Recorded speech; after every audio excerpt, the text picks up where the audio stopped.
Pusatnya di Jawa bagian timur, dengan sistem pemerintahan yang pernah mengalami masa perkembangan yang sangat pesat.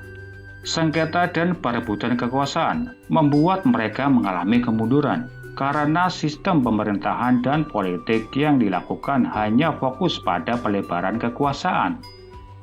Hal itu tidak bisa dipungkiri, mengingat perluasan kekuasaan dapat memberikan kesuksesan tersendiri bagi kerajaan Singosari.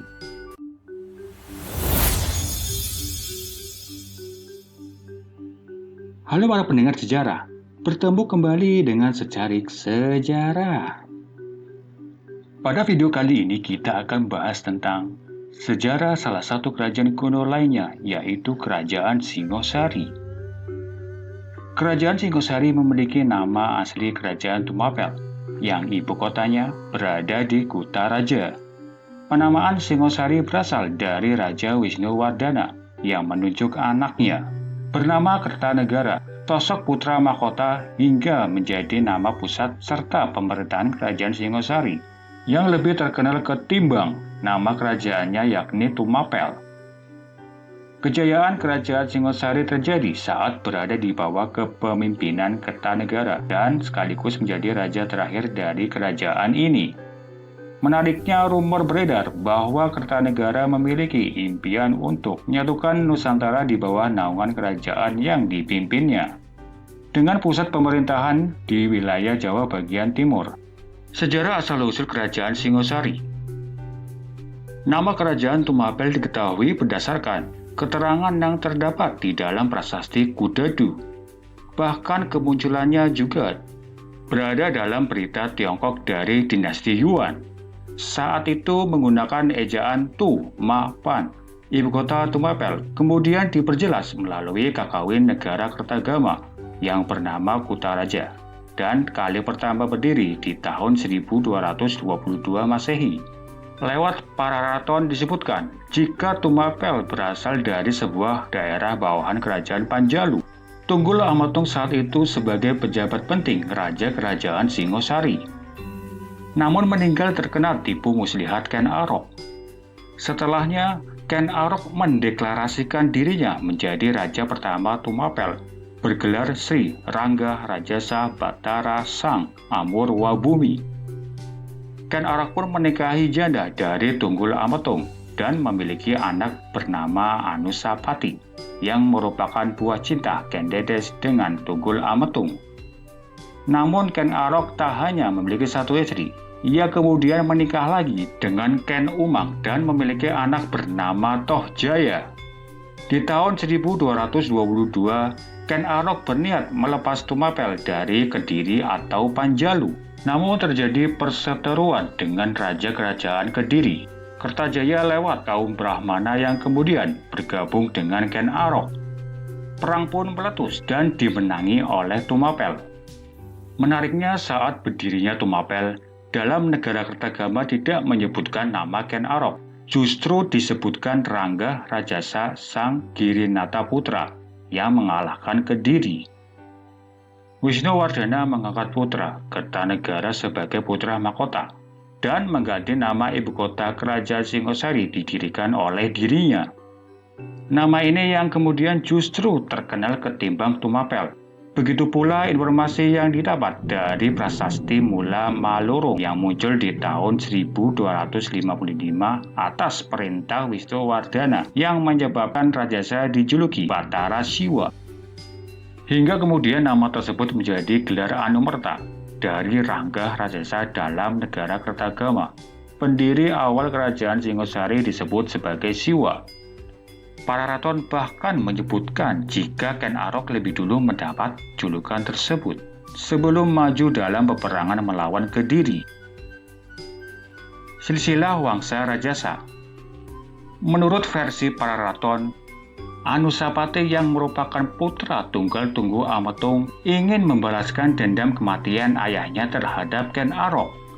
Hingga pada akhirnya Ken Arok mati di tangannya, hingga Anusapati berkuasa dan meninggal di tahun 1249 setelah dibunuh Toh Jaya, yang merupakan anak Ken Arok bersama Ken Umang.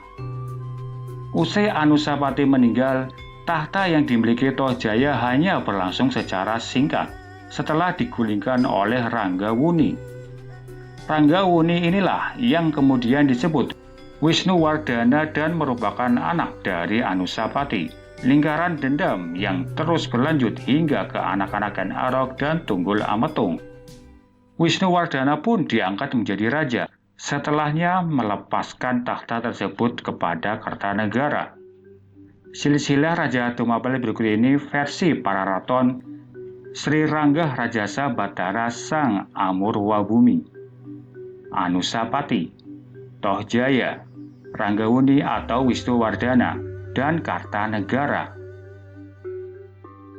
Menurut versi Kakawin Negara Kertagama, dalam kitab ini tak menyebutkan adanya Tunggul Ametung, Ken Arok, Ken Dedes, Ken Umang hingga Tohjaya dalam rentetan tragedi pembunuhan berebut kekuasaan di Tumapel.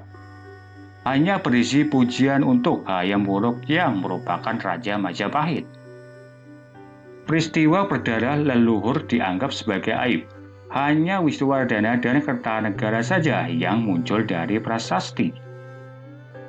Sebagai penguasa Tumapel, negara Kertagama mengalahkan Kediri yang merupakan Sri Ranggah Rajasa Sang Girinaputra.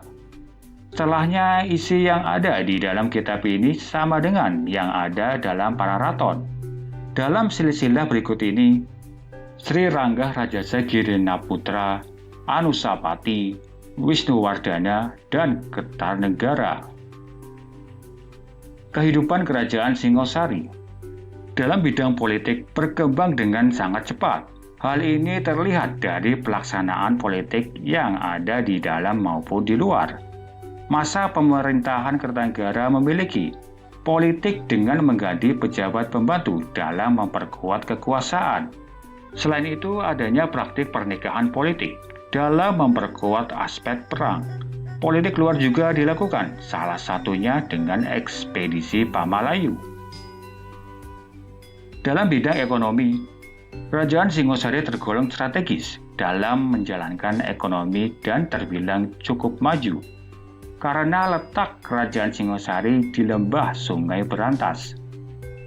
Dengan mayoritas mata pencaharian sebagai petani dibantu dengan Sungai Berantas yang menjadi salah satu lalu lintas perdagangan antar daerah dan wilayah di Nusantara.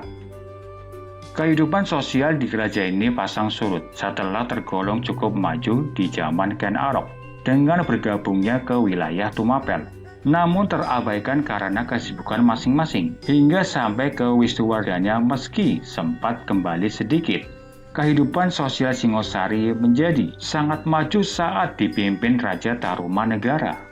Pada saat itu, agama yang berkembang di Kerajaan Singosari adalah Hindu dan Buddha, dan memang menjadi agama pertama di Nusantara. Bahkan saat itu para penganut agama Hindu dan Buddha bisa saling hidup berdampingan tanpa adanya perselisihan yang terjadi. Perselisihan justru terjadi di kalangan pemimpin yang berebut kekuasaan. Banyaknya peninggalan berupa prasasti membuat kehidupan budaya Kerajaan Singosari terbilang cukup maju. Terdapat banyak produk kebudayaan yang dihasilkan. Selain prasasti, ada pula candi, patung, dan yang lainnya. Yang paling populer adalah patung Ken Dedes, istri Tunggul Ametung yang kemudian diperistri Ken Arok. Sistem dan perkembangan pemerintahan Kerajaan Singosari. Pusatnya di Jawa bagian timur, dengan sistem pemerintahan yang pernah mengalami masa perkembangan yang sangat pesat. Sengketa dan perebutan kekuasaan membuat mereka mengalami kemunduran karena sistem pemerintahan dan politik yang dilakukan hanya fokus pada pelebaran kekuasaan. Hal itu tidak bisa dipungkiri, mengingat perluasan kekuasaan dapat memberikan kesuksesan tersendiri bagi Kerajaan Singosari. Menariknya, hal itu bisa dilakukan dengan beberapa contoh, seperti penguasaan terhadap wilayah Sunda, Malaka, Bali, dan bahkan Kalimantan juga ikut di dalamnya, meski juga muncul kemerosotan. Penyebab runtuhnya kerajaan Singosari. Di era Kertanegara, sebagai raja ia justru sibuk dengan strategi dalam pengembangan kekuasaan melalui sistem ketahanan laut, menyebabkan abai dengan pertahanan dari dalam kerajaan itu sendiri, hingga muncul Jayakatwang yang masih keturunan Kediri, melakukan serangan dari dalam dengan bantuan Wira Raja, membuat Singosari diserang dari dua arah sekaligus. Dari arah utara dan selatan, serangan dari utara ditujukan untuk mengecoh pasukan yang dipimpin Arda Raja dan Raden Wijaya. Sementara serangan dari selatan membuat Singosari kewalahan. Muncul banyak korban hingga menjadi akhir dari kerajaan Singosari. Jayakatwang pun berkuasa dan sukses mendirikan ibu kota baru. Peninggalan kerajaan Singosari. Ada beberapa peninggalan kerajaan Singosari, yaitu Candi Singosari. Berada di Kecamatan Singosari, Kabupaten Malang, dan terletak di lembah pegunungan Arjuna dan Tengger. Merupakan tempat untuk dilakukan dharma terhadap Raja Kertanegara. Beberapa orang mengklaim jika candi ini tak selesai dibangun. Prasasti Mula Manurung berbentuk lempengan tembaga yang muncul di era Kertanegara, dan saat itu ia masih berstatus sebagai anak muda. Prasasti merupakan piagam dalam mengesahkan desa Malurung dan desa Mula. Namun peninggalan ini memberi informasi besar terhadap generasi penerus mereka, baik garis lurus keturunan maupun orang luar. Candi Kidal merupakan bentuk penghormatan terakhir untuk Raja Anusapati setelah ditewas dibunuh Tojaya dan disebut-sebut sebagai kutukan dari keris Empu Gandring. Selain itu masih ada banyak peninggalan kerajaan Singosari. Pendiri kerajaan Singosari adalah Ken Arok. Berasal dari dua kitab, yakni Pararaton dan Negara Kertagama. Dengan prasasti yang ada disebutkan jika pendiri kerajaan Singosari adalah Ken Arok. Sosok pejuang yang berasal dari kalangan bawah sukses menggulingkan Tunggul Ametung dengan cara membunuhnya lewat strategi licik. Seorang yang tadinya memiliki jabatan cukup tinggi namun dikalahkan dengan hasratnya untuk memiliki istri Tunggul Ametung, yakni Ken Dedes yang cantik dan rupawan, nafsu yang membuat Ken Arok menggunakan keris Empu Gandring sebagai senjata dalam pembunuhan Tunggul Ametung. Hingga rencananya itu berhasil, Ken Arok tak hanya mendapatkan Ken Dedes, tetapi juga menjadi pemimpin kerajaan tersebut. Demikian penjelasan mengenai kerajaan Singosari, mulai dari asal-usul berdiri, silsilah hingga penyebab keruntuhan kerajaan ini. Semoga informasi ini bisa dipahami dan bermanfaat bagi kita semua. Sampai jumpa.